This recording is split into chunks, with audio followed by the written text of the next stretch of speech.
They'd barely made it out of Arkansas alive after nabbing Frank Jelly Nash inside the White Front Cafe, a known hangout for grifters, thieves, and assorted hoodlums vacationing in Hot Springs.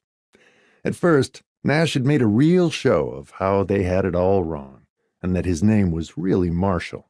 And for a second, it seemed plausible, until old Otto Reed, the sheriff they'd brought along, ripped the toupee off Nash's bald head and then started for the mustache.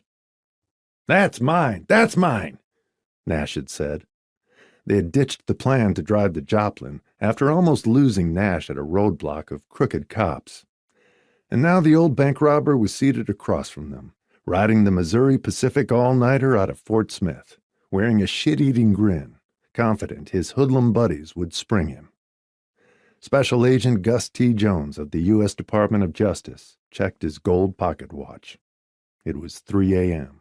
Jones would want a shower and a shave and some sleep, but first he wanted a meal at the Harvey house, a big plate of eggs and bacon with hot coffee, served by a lilac-scented Harvey girl who'd flirt with him despite Jones being 52 years old and needing a pair of bifocals to read the menu.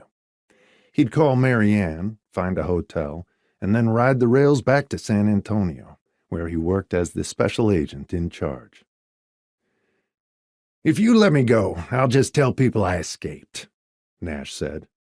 Jones filled his pipe from a leather pouch and dusted loose tobacco from his knee.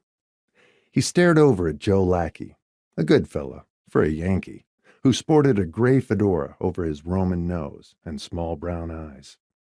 Jones still preferred a pearl gray Stetson, the same kind required when he'd been a ranger and later worked for Customs years back, riding the Rio Grande on the lookout for revolutionaries, cattle rustlers, and German spies. The night flew past.